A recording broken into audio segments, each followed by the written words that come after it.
이사야 19장 7절 8절 말씀 봉독합니다. 이사야 19장 7절 8절 말씀 같이 봉독합니다.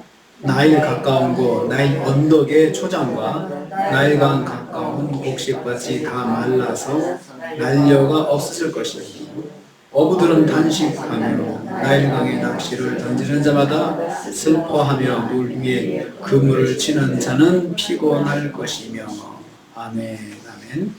오늘 말씀은 하나님의 심판으로 애굽의 농업이 어느 정도 피폐화할 것인지 말씀하는 것을 내용으로 하고 있습니다.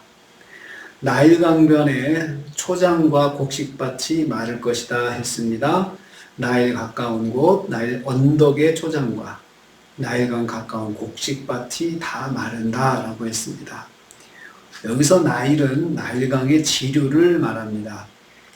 언덕은 나일강 지류의 입구입니다. 언덕의 초장은 나일강 지류 위에 번성한 갈대밭을 말합니다. 그러니까 그 강변에 쭉 갈대밭이 형성되어 있는데 이 갈대 뿌리에는 물을 잔뜩 담고 있었다고 합니다. 갈대 뿌리에 물을 가득 이렇게 머금고 있는데, 그래서 이 언덕에 넉넉한 물을 공급해 줄 수 있었던 것은 갈대밭의 역할이었다고 합니다. 기능이 그렇다고 합니다. 그러한 갈대밭도 다 말라버린다는 거죠. 단 하나의 곡식밭에도 물을 공급할 수 없을 정도로 강의 지류가 다 말라버릴 것이다 하는 것입니다. 수분의 근원이 마르고 중간 매개체도 마르고 100% 소망이 없는 나일강이 될 것이다. 애굽 사람들이 나일강을 그렇게 신격화하고 나일강에 자부심을 가졌거든요. 저 나일강 때문에 흉년을 모르고 살았던 나라가 이제 나일강이 말라가지고 물이 공급될 수 있는 모든 그런 환경이 다 없어지는 것입니다. 하나님은 애굽 사람들이 나일강에 하나의 소망도 가질 수 없게 그렇게 만들어 놓으시는 거죠. 그러니까 하나님께서 참 얼마나 철저하게 심판하시는지 이 말씀 보면은 정말 두렵습니다. 하나님의 심판이 정말 두려워요. 두 번째로 초장과 곡식밭이 나라 없어질 것이다 했습니다. 7절 후반부입니다. 곡식밭이 다 말라서 난려가 없어진다 했습니다.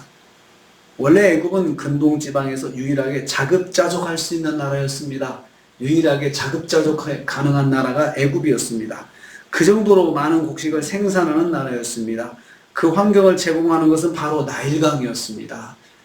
주변 국가들도 애굽의 풍성한 곡식에 항상 의존했습니다. 흉년되면 애굽으로 양식을 사러 가면 되지. 그래서 주변 나라들도 흉년을 두려워하지 않았습니다. 애굽이 있기 때문에 그랬던 것입니다.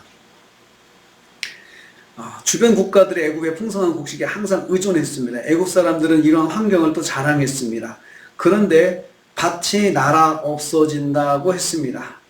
밭이 날아간다. 이 날다는 말은 앙상하게 말라버린 겨나 잎새가 바람에 날려 흩어지는 모습을 말합니다.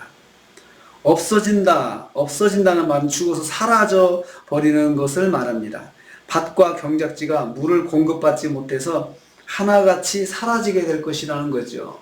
밭이 물을 공급받아야 밭 기능을 하죠. 그런데 물을 오랫동안 공급받지 못하니까 그 밭이 이렇게 밭으로 계속 갈아줘야 밭으로 보이지, 그걸 써먹지 않고 그냥 놔두면 사람들이 밟고 다니고 바람에 날리고 해가지고 밭이 그냥 없어져 버리잖아요. 그런 것처럼 사라져 버리는 거죠. 그냥 농사를 짓지 못하니까 밭이 그냥 자연스럽게 사라지게 되는 것입니다. 오랜 시간 동안 경작을 포기하는 가운데 밭이 사라지게 된다는 거죠. 경작을 못하니까 밭이 없어지는 것이죠. 애굽의 경작지는 오랜 시간 동안 버려진 땅으로 지내다가 사라져버릴 것이다.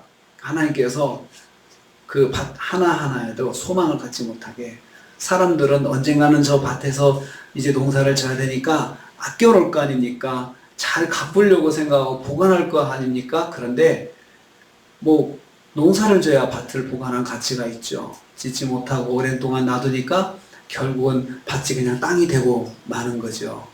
그 정도로 하나님께서 밭도 기능을 발휘하지 못하도록 나일강을 꽉 묶어가지고 물을 조금도 내놓지 못하게 하니까 주변에 있는 모든 밭들이 다 말라서 그 다음에 밭이 없어지고, 언제 저기서 밭이었나, 저기서 언제 농사를 졌나, 그렇게 생각할 정도로 만들어 버리신다는 것입니다.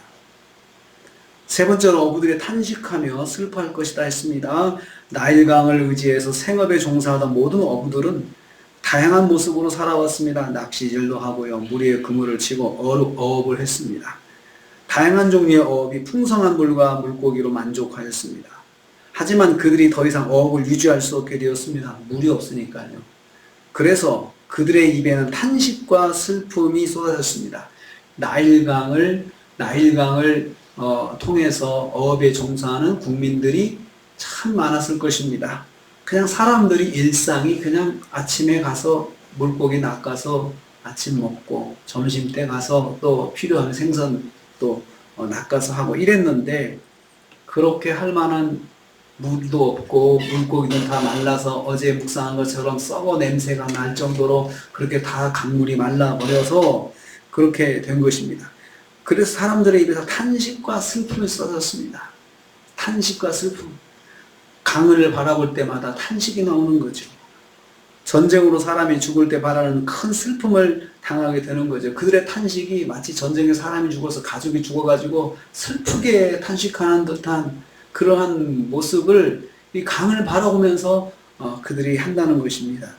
무엇으로 먹고 살아야 할지 대책이 없는 가운데 한없이 말라빠진 강바닥과 갈대밭을 바라볼 뿐이다 하는 것입니다. 바라볼수록 절망에 빠져서 탄식이 쉬지 않고 입에서 나올 뿐이라는 거죠. 어떻게 살까? 강만 바라보면 그 생각이 드는 거죠. 하나님께서 애굽의 백성들이 마른 강바닥을 바라보며 탄식만 토해내게 만들어 버리신다는 것입니다. 그래서 하나님께서 심판하실 때 빈틈이 하나도 없게 심판하세요. 빈틈이 하나도 없게. 그러니까 심판을 받으면 먹고 살지 못하게도 만드시고, 전쟁으로 고통을 당하게 하시고, 지도자들은 악한 지도자들이 와서 학대를 받게 하고, 그냥 사방에서 고통을 당하게 만드시는 거예요. 그러면서 자기들이 잘못됐다는 것, 우리가 왜 이런 일을 당할까? 참 우리가 하나님을 무시하고 하나님 멸시하고 그래서 그랬구나 라는 것을 그냥 뼈저리게 느끼게 하시는 것입니다. 그렇기 때문에 이런 일이 일어날 것이다 라고 말씀이 선포될 때 조금만 귀를 기울여 들었다면, 그리고 지도자들이 귀를 기울여 들었다면 얼마나 좋았을까요?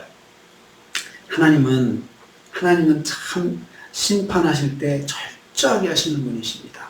그리고 복을 주실 때도 풍성하게 주시고, 반대로 복도 아주 빈틈없이 풍성하게 주시는 분이 하나님이세요. 이렇게 심판을 하신다면 복도 그렇다는 거죠. 하나님의 성품이 그러신 거죠. 하나님의 성품이 뭐든지 하나 하면은 확실하게, 그리고 이것이 진짜 축복이구나, 이것이 진짜 심판이구나 확실하게 깨닫게 하시는 거죠. 그래서 하나님께서는 말씀을 주셔도 분명하고 확실하게 주시고, 징계를 하시고 책망을 하셔도 분명하게 책망하시고 분명하게 말씀해 주십니다. 그렇기 때문에 우리가 영적으로 귀만 열려있고 눈이 열려있으면 얼마든지 하나님 말씀 들을 수 있고 하나님의 인도하심을 받을 수가 있는 것입니다. 애굽에 이런 일이 일어날 것이다, 이렇게 하나님께서 애굽을 피폐화시키실 것이다, 심판으로 이렇게 말씀을 해 주셨습니다. 오늘 우리가 하루를 또 삽니다. 하나님의 말씀은 반드시 이루어지고, 또 하나님은 확실하게 심판도 하시고 축복도 확실하게 주신다고 했습니다. 오늘 하루 저와 여러분이 확실하게 역사해 주시고 또 인도하시는 하나님의 그 확실한 인도하심에 오늘 하루도 있으시는 저와 여러분 되시기를 주님의 이름으로 축복합니다. 주님 감사합니다.